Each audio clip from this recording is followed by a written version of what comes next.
자, 오늘은 다윗 언약 마지막 파트인데요. 75페이지. 다윗 언약의 신약적 성취. 이 다윗 언약은 그거죠. 이제 아브라함에게는 땅과 자손을 주겠다. 모세에게는 너희가 나라를 이루어서 그러니까 제사장의 나라가 되어서 그 약속의 땅에서 많은 걸 누리면서 살고 복음을 전파하며 그렇게 살게, 복음이 아니라 이제 하나님을 알리면서 제사장의 역할을 해주겠다. 이런 약속을 해요. 그러니까 이렇게 언약에 순종을 하면 그 약속의 땅, 젖과 꿀이 흐르는 가나안 땅에서 많은 축복을 주겠다라는 것이 언약의 내용이고요. 다윗 언약은 뭐냐면 다윗의 왕위를 통하여 영원히 하나님 나라를 통치하겠다. 그래서 다윗 인간 왕을 세워 영원한 하나님 나라를 이루어 가겠다. 이런 약속이거든요. 그런데 이제 이 다윗 언약에서 중요한 것은 또 이렇게 성전 건축과도 좀 연결이 돼 있어요. 그래서 이 예수님이 다윗 언약을 성취하신다라고 했을 때는 바로 영원한 왕으로서의 등극과 함께 성전 건축이 함께 등장하게 되는 것이죠. 그래서 여러분 이 언약을 할 때 언약은 아브라함 언약, 그죠? 그 다음 모세 언약, 그 다음에 다윗 언약, 그 다음에 새 언약, 이렇게 표현을 하는데, 이때 각각의 나타나는 현상이 이제 약속이 조금씩 달라져요. 대신에 점점 구체화되어지게 됩니다. 구체화되어지면서 그 모든 언약이 예수 그리스도를 통하여 성취가 되어지죠. 그런 의미에서 오늘은 이 다윗 언약이 어떻게 신약에서 의미를 가지게 되는가, 이것을 살펴보겠습니다. 다윗 그러면 영원한, 이제 다윗에게 하신 언약은 영원한 왕자예요. 영원한 왕. 그 다음에 성전의 건축 있죠. 근데 이제 다윗 자체로는 영원하진 않죠. 죽었잖아요. 예. 다윗이 성전을 건축하지는 못했죠. 예, 솔로몬이 등장했지만 성전을 건축했지만 그 성전은 무너지게 되고, 솔로몬도 역시 이제 그 왕위가 영원하진 않고, 대신 다윗에게 그래도 축복 주신 것이 고대 지역 기원전 왕국에서 가장 오래 있었다라고 생각하는 이집트의 18왕조조차도 250년밖에 안 갔는데 다윗 왕조는 400년 이상을 갔죠. 그러니까 아주 기원전 역사에서 전무후무한 왕조를 이루게 됩니다. 그러나 끝났죠. 바벨론 유수를 통하여서 더 이상 유대인의 왕은 없어지게 됩니다. 자, 그러면 이 다윗에게 하신 요 두 개의 개념이 신약에서는 어떻게 예수님을 통해서 성취되는가? 근데 여기에서는 이제 성전 건축보다는 왕의 개념을 좀 더 강조하게 됩니다. 한번 보겠습니다. 그리스도의 성취. 참된 다윗의 자손으로 오신 예수 그리스도. 예수 그리스도라는 명칭. 예수가 그리스도, 메시아라는 의미입니다. 요거 이제 마태복음 1장 할 때 했죠. 메시아 이꼴 그리스도. 메시아는 히브리어. 그리스도는 헬라어. 기름 부음을 받은 자, 이런 뜻입니다. 그래서 구약시대 때 기름 부음을 받은 세 직분이 있어요. 왕, 선지자, 제사장. 예수님은 참된 다윗의 자손으로서 하나님의 아들, 영원한 왕이시다. 그래서 마태복음 1장 1절에 아브라함과 다윗의 자손 예수 그리스도의 계보라. 그래서 예수님이 저희 족보할 때 언약 설교를 했었어요. 아브라함 언약은 어떻고 다윗 언약은 어떤데 예수님이 오셨다. 마태복음 1장 1절부터 그 설교한 거 나중에 시간 나실 때 다시 한번 복습해 보시기 바랍니다. 그 다음에 누가복음 1장 31절부터 33절에 보면 예수의 이름의 의미를 설명하는데 32절에 보면 그가 큰 자가 되고 지극히 높으신 이의 아들이라 일컬어질 것이요 주 하나님께서 그 조상 다윗의 왕위를 그에게 주리니 영원히 야곱의 집의 왕으로 다스리실 것이며 그 나라가 무궁하리라. 이렇게 말씀하고 있지요. 그래서 예수님은 다윗 언약의 성취자로 오셨다. 이것을 말씀해주고 있습니다. 갈로 2번에 보면 백성의 참된 대표로서 하나님 나라를 회복하신 예수 그리스도. 하나님 나라 회복을 위한 조건이 있지요. 하나님 나라가 회복되었었다 이렇게 표현할 때는 다윗의 자손으로서 하나님께 완전히 순종하는 왕이 백성을 대표하는 언약을 성취한다. 자, 요거 이제 지난 시간에 우리 남쪽 유다 왕조를 통해서 배웠는데, 왕이 거룩하면요 어떤 결과를 가지고 오게 되냐면 백성이 복을 받게 돼요. 그죠? 근데 인간 왕이 거룩의 한계가 있었죠. 그래서 왕이 거룩해도 왕이 죽으면 다음 왕이 악한 왕이 등장하면 어떻게 됩니까? 왕이 악을 행하면 백성이 고통을 당해요. 그렇다면 어떤 한 왕이 등장했는데 그 왕이 영원히 거룩하면 왕이 등장했는데 그 왕이 영원히 살아. 근데 그 영원히 사는 그 왕이 영원히 거룩해요. 죄를 안 짓고. 그러면 그에 속한 백성은 어때요? 영원히 복을 받는 거예요. 이러한 원리로 영원한 왕 대신 예수님이 우리의 영원한 왕이 되셔서 완전한 순종, 완전한 거룩으로 그의 백성들의 복을 가져다 주시게 됩니다. 그래서 그 밑에 보면 그 밑에서 5째 줄에 그렇게 되어 있죠. 하나님께 완전히 순종하는 왕이 백성을 대표하여 언약을 성취한다. 이 말은 여러분 언약 그러면 또 다른 단어로 복 기억하라 그랬죠. 복. 언약은 복을 주시는 약속이다. 그거예요. 그래서 완전한 복은 예수 그리스도를 통하여 이 복이 우리에게 주어진 것이지요.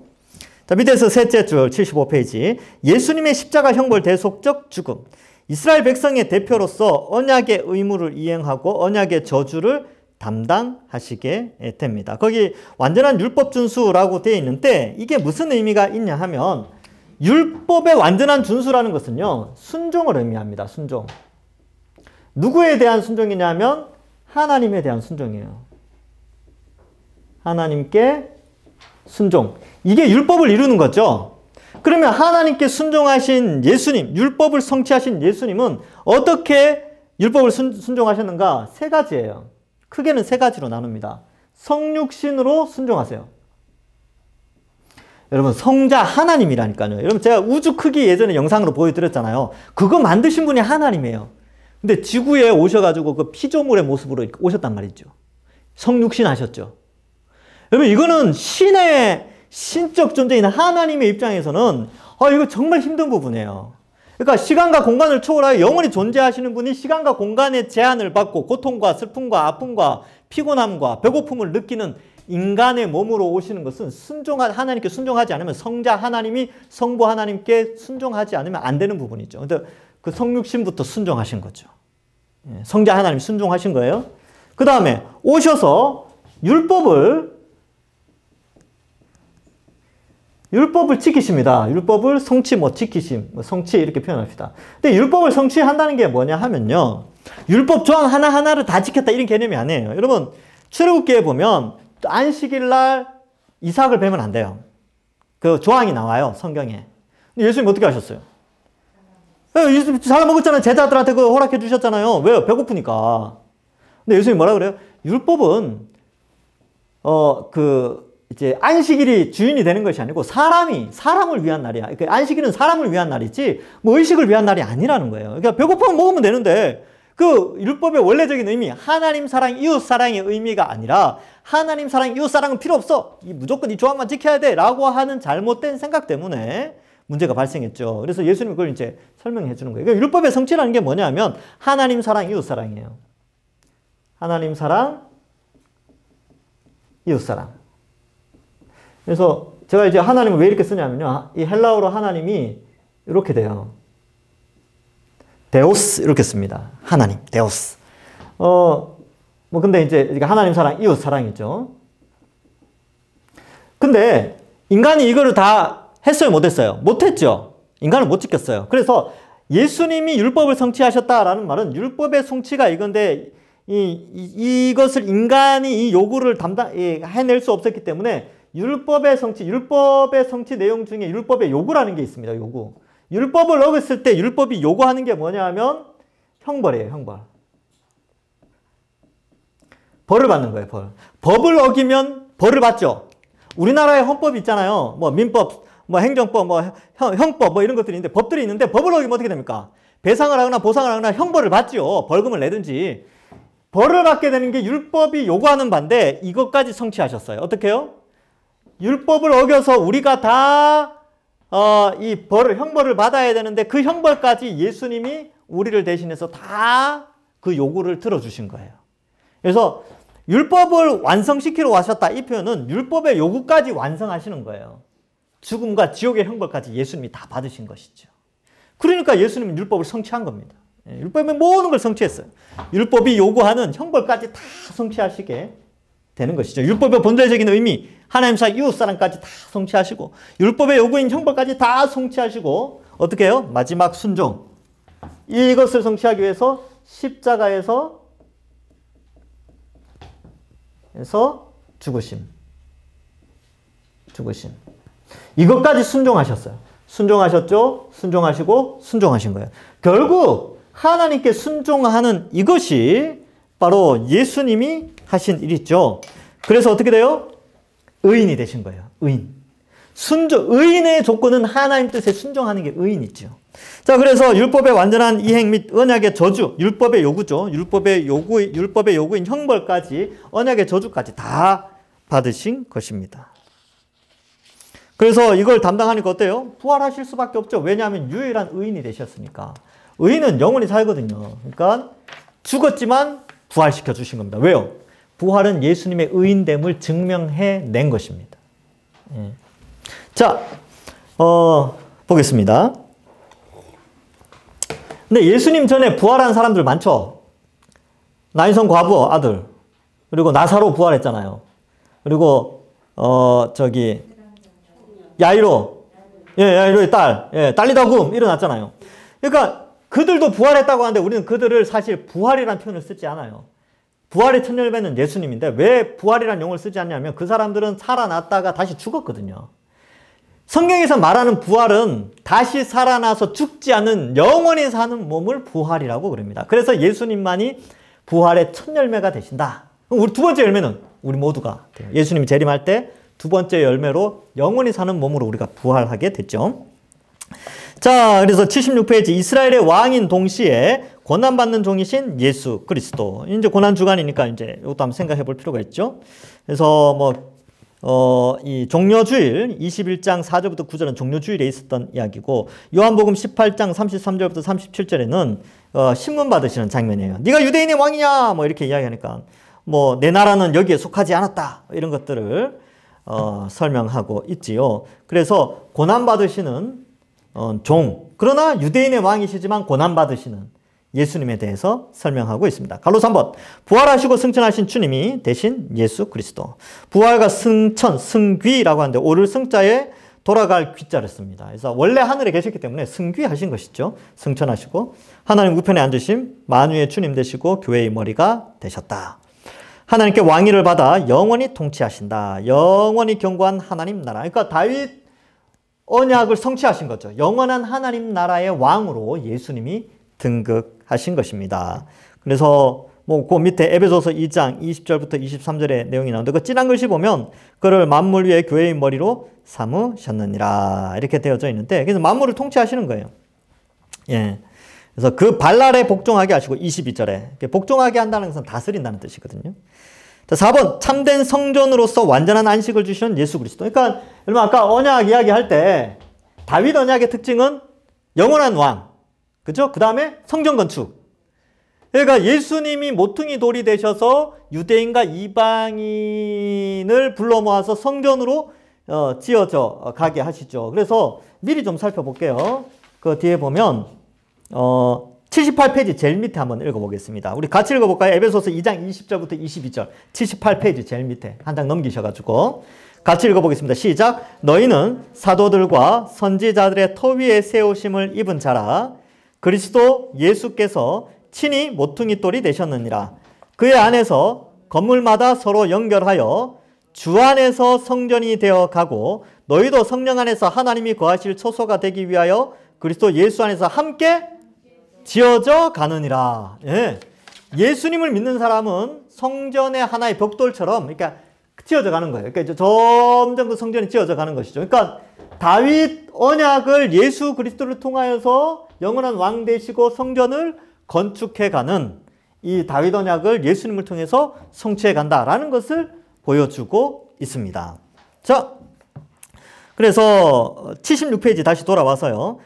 밑에서 셋째 줄 참된 성전이신 예수 그리스도 온전한 하나님의 임재라고 해서 요한복음 2장 19절부터 21절에 예수께서 대답하여 이르시되 너희가 이 성전을 헐라 내가 사흘 동안 일으키리라. 이런 표현을 본인이 성전 되시다 라는 것을 이제 말씀하죠. 자, 그래서 77페이지 보시면 교회적 성취 한번 볼까요? 교회적 성취 77페이지. 예수 그리스도를 믿음으로 하나님의 백성된 교회.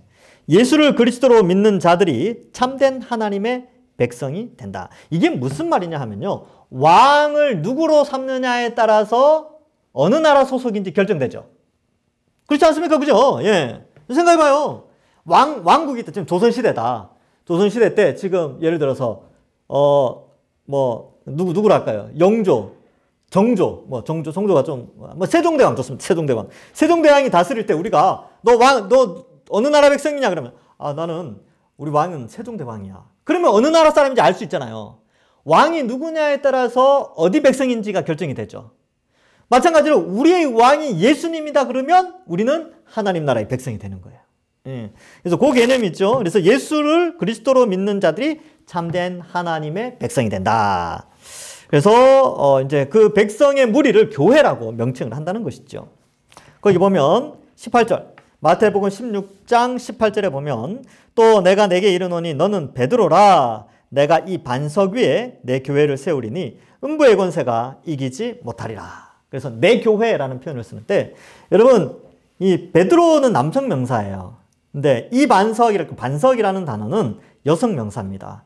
이게 뭘 의미하느냐 하면 앞에 나오는 주는 그리스도시요 살아계신 하나님의 아들입니다라는 신앙 고백을 이 반석이라는 단어가 받아요. 그래서 카톨릭에서는 베드로가 이 반석과 베드로는 같다.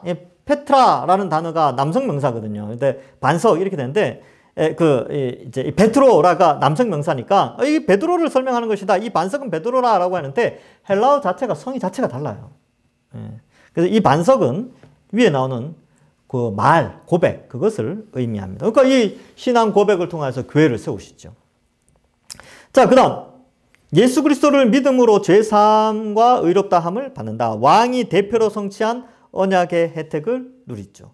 왕이 뭘 했습니까? 죄의 형벌을 받으셨잖아요. 깨끗하게 됐죠. 예. 그리고 왕이 뭘 하셨어요? 끝까지 순종하셨잖아요. 왕의 그 의인된 자격으로 죄인의 형벌까지 다 대신 받으셨기 때문에 이 왕의 이 언약의 성취로 말미암아 그 백성이 혜택을 누린다 그랬죠. 요거. 왕이 거룩하면 백성이 복을 받는 혜택을 누리는데 우리가 예수님을 왕으로 섬기면서 왕의 완전한 의와 거룩으로 말미암아 우리가 그 혜택을 누리게 됐죠. 그러면 우리가 한 게 있습니까? 없습니까? 없어요. 다 왕이 하신 거죠. 예수님 다 하신 거죠. 그래서 구약시대 때도 똑같았어요. 구약시대 때 역대상하든지 열왕기상하 보면 왕에 의하여서 백성의 고통과 백성의 복이 결정이 돼요. 왕에 의하여서. 그러니까 이런 의미가 있죠. 그러니까 우리가 누구를 왕으로 섬기느냐. 줄을 잘 서야 돼요. 누구 왕 앞에 줄 서 있느냐가 중요합니다. 예. 자, 그래서 그 밑에 읽어보시면 돼요. 갈라디아서 2장 16절. 사람이 의롭게 되는 것은 율법의 행위로 말미암음이 아니요 오직 예수 그리스도를 믿음으로 말미암은 줄 알므로. 제가 나중에 갈라디아서 할 때 이번에 아마 5월 달에 부흥회를 하는데 이한수 교수님이 오기로 하셨거든요. 갈라디아서를 하시면 이 부분을 설명할 것 같은데 여러분 율법의 행위라고 되는데 이건 유대인의 고유적인 특징이 아니에요. 이방인들도 어느 섬나라 미개한 종족처럼 보이는 그들도 다 율법의 행위로 천국과 지옥을 가노요. 얘네들도. 우리나라도 그랬잖아요. 우리나라 전설의 고향 보면 누가 천국 갑니까? 착한 일을 한 사람이잖아요. 행위로 천국 간다고 생각하는 거죠. 대부분의 나라들이 다 그런 동화나 설화들이 다 있어요. 근데 성경은 어떻게 돼 있어요? 행위로 천국 가는 것이 아니라고 말했죠. 왕의 예수 그리스도로 이 예수 그리스도를 예수님이 우리의 왕이라는 것을 믿음으로 말미암아 그 사람이 천국의 혜택을 누리는 거예요. 이게 아주 독특하죠. 다른 이방 종교에는 없는 거예요. 그래서 믿음으로 말미암아 예수님을 믿음으로 말미암아 우리가 천국의 복을 누리게 됩니다. 자, 갈로 2번 77페이지 갈로 2번. 주 예수 그리스도의 통치를 받는 교회. 그러니까 당연하죠. 왕을 예수로 인정하면 당연히 예수님의 통치를 받아야 되죠. 그러니까 이게 제가 계속 말하는데 민주주의 사회에서 왕의 통치 개념이 우리에게는 없어요. 우리에게는 아예 경험하지 못한 사상이에요, 이거는. 그러니까 그래서 이게 성경을 이해하는 게 이 시대 사람들한테는 참 어려운 부분이 이겁니다. 왕에게 순종한다, 이 개념이 우리에겐 전혀 경험되지 않은 부분입니다. 왜냐하면 우리는 태어나면서부터 민주주의 사회거든요. 그러니까 자기 주권이 강한 시대에 태어났기 때문에 예수님을 왕으로 인정하면서 살아간다는 개념이 어떤 건지 성경을 통해서 간접 체험하지만 아주 성경에는 이렇게 구체적인 게 안 나와 있죠. 그러면 그래서 저는 이제 사극 같은 거 한번 보시라니까요. 영화 같은 거 보면 왕이 어떤 존재인가. 그리고 왕을 반역하는 그런 영화들 있잖아요. 그런 것도 한번 보셔야 돼요. 야, 이게 왕권이구나. 왕권이라는 게 이런 거구나. 그러면 예수님이 우리의 왕이라면 우리가 이렇게 살아야 되겠구나. 이게 자연스럽게 이렇게 머리가 발전하게 되거든요. 근데 이제, 그러니까 예수님 왕으로 섬긴다는 거에 대해서 좀 뭐라 그럴까요? 이 왕국 개념이 좀 철저하게 돼 있어야 돼요. 그래서 저는 민주주의를 참 좋아하는 사람입니다. 저를 이상하게 생각하지 말고, 전 공산주의를 아예 싫어해요. 저희 할아버지가 징용 갔다 오셨거든요. 그래서 우리 어머니가 결혼했을 때 빨리 돌아가셨어요. 폐병으로. 탄광에 가셨거든요. 근데 뭐 나라에서 보상 하나도 못 받았어요. 증거할 자료도 없고. 근데 우리 아버지는 6.25 참전 용사예요. 그러니까 아버지는 6.25 이렇게 다부동 전투 가서 허벅지에 총알 맞으셨거든요. 총알 자국이 있어요. 관통을 했죠. 그러니까 이제 이렇게 보면 저는 공산주의 엄청 싫어하고요. 또 뭐 친일 이런 거 엄청 싫어해요. 그러니까 저를 정치적인 그런 걸로 뭔가 판단하지 마시고, 저는 그렇다고 민주주의를 완전하다고 생각하지 않습니다. 저는 완전한 왕 예수 그리스도가 다스리는 그 나라만을 사모해요. 그것만 바라봐야 됩니다. 저는 우리 개인적인 이야기를 해서 좀 죄송하지만 하여튼 우리 가정사는 그렇습니다. 그러니까 하여튼 그래요. 우리 뭐 대한민국의 근현대사를 우리 가정에서 다 찾아볼 수 있어요. 어쨌든 이 민주주의 사회의 맹점이 이거예요. 자기 주권 사상이 워낙 강하기 때문에 예수님을 왕으로 섬긴다는 거를 아주 피상적으로 생각하고 왕이시지 하고 자기 주권대로 살아가는. 왜냐하면 민주주의는 그렇게 살아가는 거니까. 그렇게 생각하는. 그러니까 민주주의에서 국회의원이나 대통령을 투표를 통해서 뽑잖아요. 그러니까 어떤 사상이냐면 통치자, 권력자를 내가 뽑는다라는 개념이 있기 때문에 이 자기 선택 사상이 굉장히 강해요. 그래서 신앙생활도 그런 거죠. 예수님 내가 선택했다. 민주주의 사회에 아주 합당한 표현력 있죠. 예수님 믿는 건 내가 선택했지. 내가 선택해서 내가 구원받은 거야. 이렇게 생각하는 사상이 많이 발전했다는 거예요. 근데 그렇지 않습니다. 성경은 우리가 예수님을 선택한 것이 아니라 하나님이 우리를 은혜로 선택하셨죠. 그의 왕국에 들어가게 하신 것입니다. 자, 그래서 통치를 받는다. 요 표현이 굉장히 중요합니다. 자, 밑에서 8번째 줄. 주 예수 그리스도는 말씀과 성령으로 교회를 통치하시죠. 성경 말씀에 순종함으로 주의 통치를 받는 교회. 그러면 자, 조선시대 때 왕이 어명을 내렸어요. 그거 어명을 백성이 지키면 어떻게 돼요? 그 안에서 사는 거예요. 그 어명을 어기면 사형이지요. 그죠? 그러니까 말씀이라는 게, 성경 말씀이라는 게 왕이신 하나님과 예수 그리스도 성령 하나님의 명령이에요. 근데 우리는 자꾸 선택하려고 해요. 선택. 그러니까 왕의 어명을 듣고 이건 선택하지. 내가 우리 왕 조선 세종대왕의 5가지 어명 중에 내가 한 2개는 내가 선택하고 3개는 내 마음에 안 들어. 나 안 할래. 이런 백성이 있습니까? 왕국에. 그건 역적이죠. 역적. 우리도 마찬가지예요. 하나님의 말씀에 대해서 전적인 순종이 우리에게는 필요해요. 그렇게 순종할 수 있도록 성령이 또한 능력을 우리에게 주시고요. 근데 우리는 자꾸 선택을 하려고 그래. 선택을. 이건 해도 되고 안 해도 되고. 이것도 이게 돌려서 해석하고. 왕의 의도는 그게 아닐 거야 하고 자기가 유리한 대로 해석을 하게 되는. 근데 우리는 그냥 순종하면 돼요. 순종함으로 가는 거죠. 그러니까 우리가 이걸 잘 생각해야 돼요. 그러면 여러분, 이 시대의 한국교회 안에 정말 이 개념이 강한 교회들이 과연 몇이나 되겠느냐는 거죠. 과연. 얼마 없을걸요.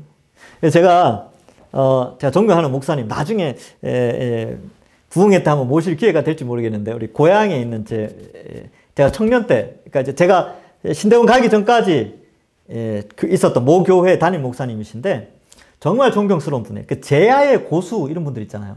숨겨져 있는데 고수들. 근데 고수는 고수가 알아봐요. 뭐 제가 고수라는 의미는 아니지만, 예, 하여튼 숨겨진 고수입니다. 예. 그분이 이제 저한테 하시는 말씀이, 제가 이제 갔을 때, 야, 너 방학 때, 그때 이제 신대원 다닐 때인 것 같습니다. 방학 때 놀지 말고 어떤 주제를 가지고 책을 읽어라. 예를 들어서 뭐 설교에 대한 책들 한 10권 정도 읽고, 아니면 믿음에 대해서 한 10권 정도 읽고, 뭐 이렇게 이야기 하시는 거예요. 그러면서 본인이 최근에 믿음에 대한 책 한 7권 정도 읽었는데, 그걸 읽으시면서 뭘 깨달았냐면, 과연 우리 교회 성도들은 몇이나 참된 믿음을 가지고 있을까? 뭐 그런 생각 가지고 계시는 거예요. 그러니까, 하여튼 이 학적으로나 굉장히 뛰어나신 분인데, 유명하진 않으세요. 유명하진 않으세요. 일단 그런데, 생각해 봐야 돼요. 정말 믿음을 가지고 왕의 통치를 받고 있는가? 우리 점검해 볼 필요가 있습니다. 이런 거 이제 생각하면 경각심이 일어나죠. 그래서 믿음이 다시 막 이렇게 생겨나는 거죠. 저에게 주시는 말씀입니다. 목사지만, 목사도 잘못할 수 있잖아요. 왕의 명령을 잃지만 목사가 마음대로 해석을 해서 그건 아닐 거야 하고 이렇게 해버리면 어떡하겠어요. 그러니까 조심해야 되죠. 자, 그래서 주님의 통치를 받아야 됩니다. 자, 밑에 주 예수 그리스도는 교회에 목사와 장로를 세우셨어요.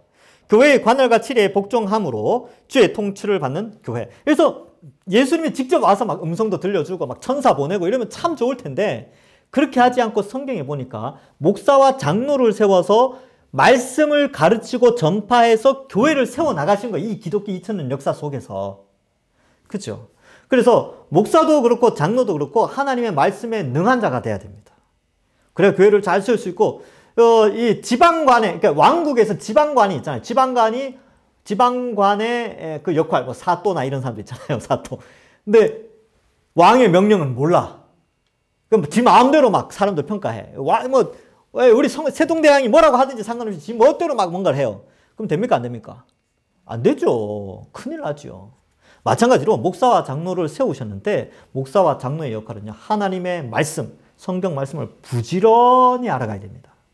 그리고 그 말씀대로 교회를 세워나가고 가르쳐야 되는 것이지요. 그래서 그렇게 이제 세워왔어요. 에베소서 4장 11절에 보면, 그가 어떤 사람은 사도로, 어떤 사람은 선지자로, 어떤 사람은 복음 전환자로, 어떤 사람은 목사와 교사로 삼으셨죠. 교사의 역할은요, 복음 전하는 거예요. 말씀 전하는 거죠. 그래서 하나님이 이렇게 통치하신다. 한 10분만 더 해도 될까요? 10분, 40분까지. 보통은 9시까지 하는데 오늘 좀 짧게 40분만 합니다. 그리스도 안에서 하나님 나라의 복을 충만히 누리는 교회. 이거 누리는 거예요. 누리는 거. 믿음으로 그리스도와 연합한 교회. 그리스도의 모든 것을 누린다. 여러분, 예수님이 봐요.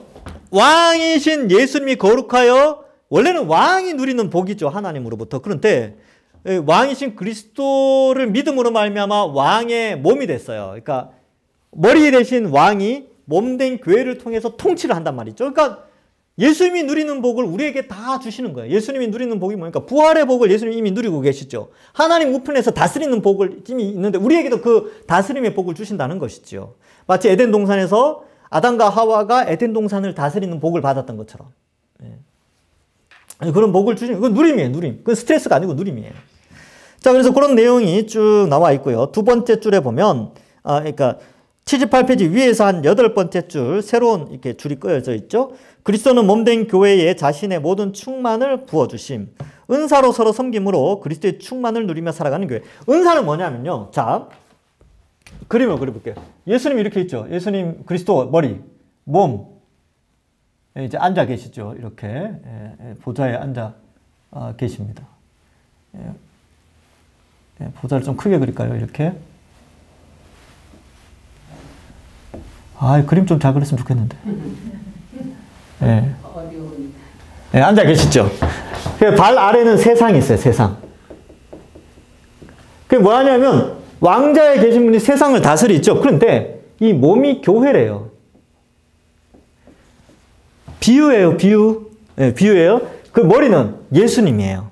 그러면 예수님과 몸이 하나가 되어 있기 때문에 예수님이 누리는 복을 교회가 누리게 되는 것이죠. 그래서 교회는 그러면 어떻게 하냐면, 교회는 머리가 그리스도이기 때문에 교회의 특성은 뭐냐면 그리스도의 특징이 나타나야 되죠. 맞죠? 교회는 예수님의 사역의 모습이 나타나야 돼요. 맞죠? 그 사역의 모습이 나타나는 게 은사입니다. 은사. 은사가 뭐냐면, 그 로마서에 보면 뭐 섬기고, 뭐 접대하고, 또 뭡니까? 사랑하고, 가르치고, 권면하며, 또 뭐 이런 것들이 쭉 나와요. 그러니까 내가 뭔가 은사가 발현되어지는 것이 그리스도를 드러내는 것인가를 한번 생각해 봐야 돼요. 예, 그렇죠. 섬기고 봉사하고 이런 거 있잖아요.